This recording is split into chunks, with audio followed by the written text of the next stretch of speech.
and welcome to this week's episode of Strong and Sculpted. Now, today I have a very exciting guest with me. This is someone who I know personally because I have been training with this person since May of this year. So my guest today is a very prolific heavyweight bodybuilder called Mark Getty. Well, I'll tell you what I wanted to talk specifically about today was I have just launched, as you know, in my new program called the 4-Week Shred. Yep. And I make big promises in this program, which is you could lose up to half your body fat in 4 weeks. A lot of women have concerns in the program. They're saying that the protein is possibly too high or they don't feel comfortable consuming this amount of protein. Now, when I say this amount, we're maybe talking anywhere between 140 to 190, maybe 200 grams, depending on the person's weight and body mass. So roughly a gram per pound. A gram per pound, yes, Perfect. or just over a gram per pound. So what I wanted to ask was your personal opinion on protein in general. Do we need it for muscle growth? Also, how much protein is too much protein, and is consuming more protein than you normally would detrimental in a short period of time, like 4 weeks? Well, first of all, as most of you hopefully know, protein is essential for muscle gain. At the end of the day, it's the amino acids in the protein that's going to be broken down and fuel your muscles. Also, things like hair growth, nails, etc., all needs protein.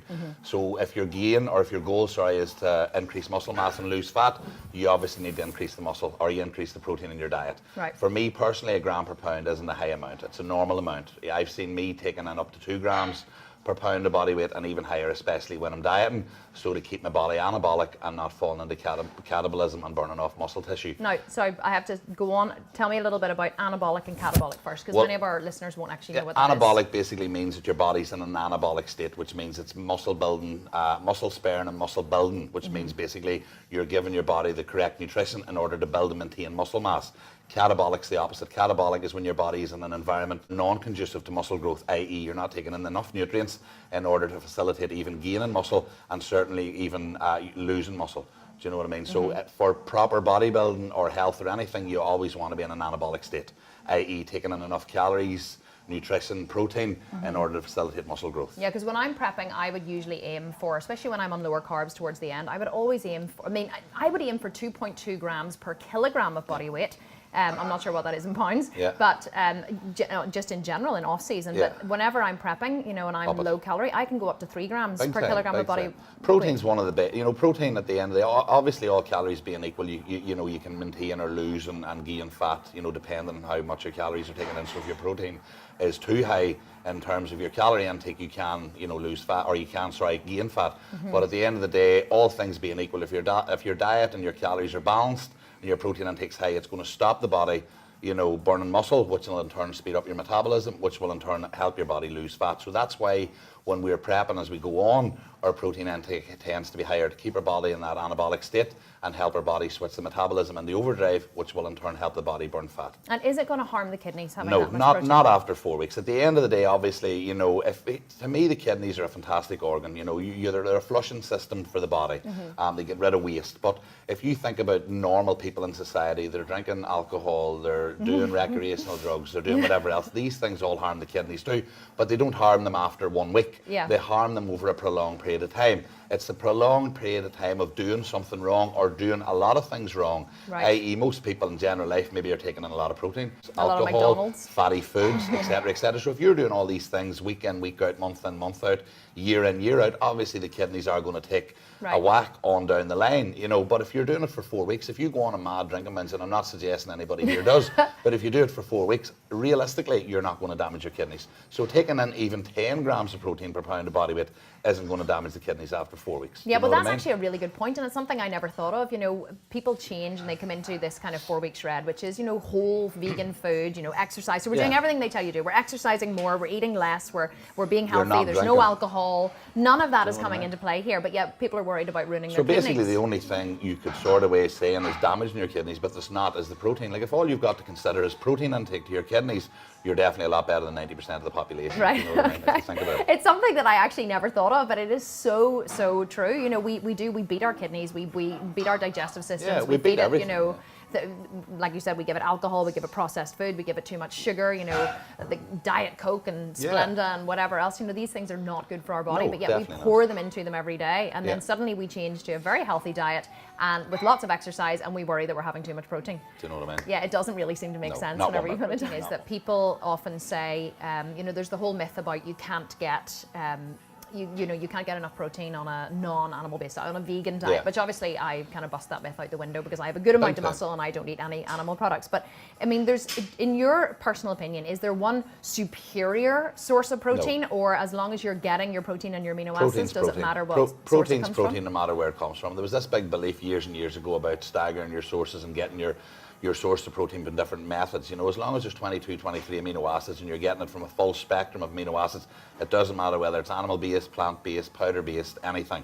You know, at the end of the day, your body breaks down protein in the same way, no matter what the style of protein, so therefore it doesn't matter. It's all going to be used the same day. It's all going to be broken down into the building blocks, which are amino acids, and then utilised and used through the bloodstream in order to build muscle, nails, hair, etc. Is it true that the body, in your opinion, or for what you know, that the body can only process 30 grams of protein at any one time? It's very specific, just 30 grams. Well, apparently like that's not what they 29 say. or not 31. Not 29 or 31, no, just 30. I've heard that, and without using my usual language, I would say no, definitely not. At the end of the day, there's no study that I've seen or ever read that can be telling that the body can do this. It's impossible to even quantify the number that your body can store. That takes into consideration like things like you know, different factors with people's digestive system working better, people's not working as well, you know, people training, people not training. 30 is just too vague a number. Right. My big belief is the more protein your body's getting within reason, then the more chance it's going to have in building muscle. So I believe overfeeding it, but I do believe that out of that 507 grams, which works out roughly about 80 grams per meal, not 30, I do believe that 80 grams is necessary for my body to fuel what I need in order to maintain and grow muscle. Okay, last question about protein. Another common concern that comes up is that people don't want to be taking protein powder because they say, I like to get my protein from whole sources, and protein powder isn't a whole food. It's a, you know, it's a powdered food, and therefore it's not a good source of protein. What are your thoughts on protein powder? I couldn't do without it. At the end of the day, like I said, for me to eat 507 grams of protein from whole food, I would have serious digestive issues. Do you know what I mean? I would have serious bloat, I would have serious wind and gas. My stomach wouldn't be feeling too good, so therefore I would supplement 2 to 3 protein drinks a day, especially after training, when I want the protein to get straight into the bloodstream quicker.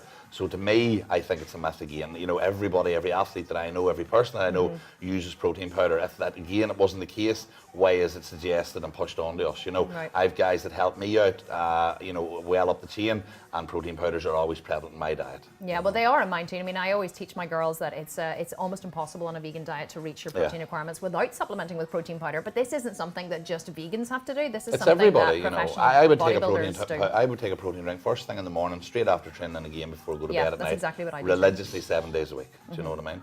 And I've never had any issues, and I never will have any issues with it. Perfect. Great. Well, Mark, thank you so much for your time. No problem. Absolutely pleasure. Appreciate your knowledge bombs that you drop on us every single day. Pleasure. And the thing is, I actually get these. I train with Mark 5 days a week, so I get to listen to Mark talk in here. This is Mark's gym where we're in today, and shout 5 days a week, so I get this every single day, but I'm going to bring you more of these from Mark every week. And if you have questions that you would like to ask Mark, I want you to drop a comment below this video. And even if you just want to say Mark is the boss, whatever you want to comment on Mark, or if you do have a question or a comment for Mark, then we can answer them in future videos. So make sure that you comment below this video, you let us know what you thought. Do you think you're eating too much protein? How much protein did you think was too much? Have you not been having enough protein? Did you not believe in protein powder? Whatever your questions, comments, or concerns are, write them below this video, because we really want to interact with you in the comments. Thank you so much for watching, and I will see you again soon.